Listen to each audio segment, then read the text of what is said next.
This is English shorthand dictation number 240 and the dictation speed is 140 words per minute. Ready? Start. Sir, I would like to draw your attention to the Honorable Minister's speech. We have done the magic of generating a surplus of rupees 25,000 crores despite reduction in fares. Sir, it is nothing but attractive presentation. There is no doubt that the minister has done a good job in improving the freight revenues by increasing the permissible loads on the tracks.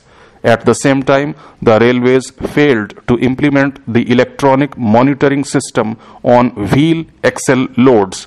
Due to this, the railways have failed to control overloading, which the minister has regularized. This overloading will definitely eat away the life of rails, wheels and also old bridges. Definitely it would lead to a crisis in the near future. Sir, I would like to state here that it is harmful to milk a cow till it starts bleeding. In this policy, there is no vision of 2025. There is only a vision of 2009 elections. Sir, regarding passenger fares, the minister has stated that he has reduced all the fares, but the railways are squeezing the passengers through backdoor methods. One understands that the Tatkal quota is meant for reservation by passengers during emergency, and that is done without proper planning. Some seats could be reserved under this quota to facilitate their journey, but the Tatkal quota has been increased to a whopping 30% of the seating capacity in all the trains, and its booking period has been extended from 24 hours to 1 week. As a result of this policy, the regular passengers and passengers on the waiting list have been facing a lot of problems. They have to buy the ticket under the Tatkal scheme at a higher price. In this way, the railways earn extra revenue. This is nothing but sale of tickets in the black market. Another clever trick is that without improving the efficiency or the amenities and without increasing the speed, just by reducing the halting time, they have converted the passenger trains into express trains, the express trains into superfast trains, and they are collecting a surcharge. When an express train running through my constituency was converted into a superfast train, I thought that all the amenities of a superfast train would be available in it.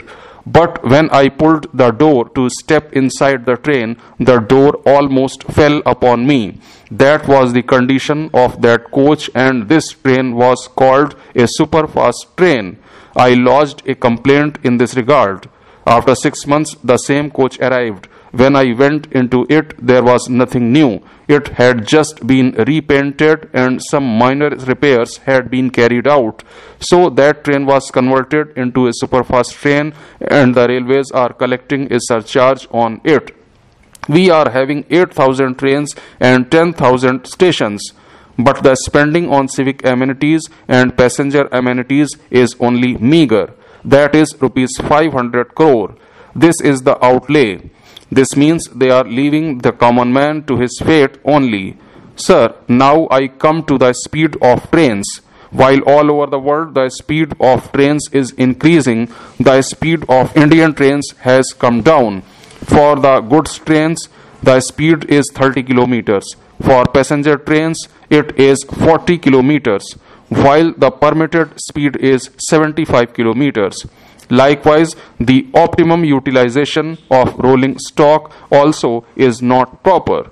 Without doing these two things, the railways are proposing the dedicated corridors for the past 5 years. Sir, so far as recruitment is concerned, the entire recruitment process is in a mess. It is ridiculous to make the Group D category as an all India category. Some ugly scenes also occurred in Assam and Karnataka regarding this recruitment. The minister is also facing criticism that people of his state are getting priority in all zones.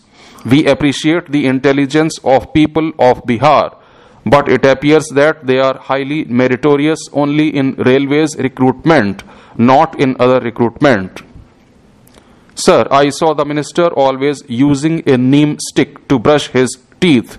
I thought he represents the rural masses, but when we see the metro projects, the underground metro projects cost about rupees 250 crores per kilometer, and overground metro projects cost around rupees 100 crores per kilometer, whereas the cost of an ordinary railway line is rupees 6 crores per kilometer.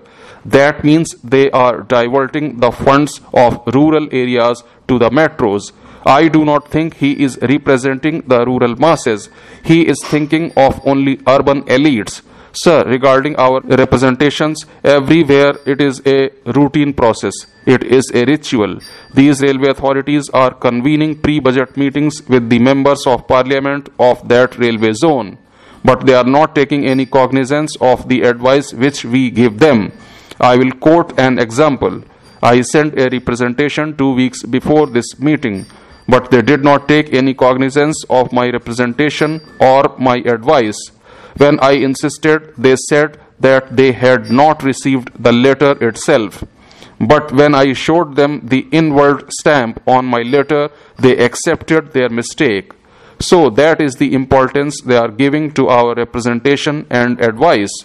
Now the minister has introduced this budget in the parliament for passing their demands.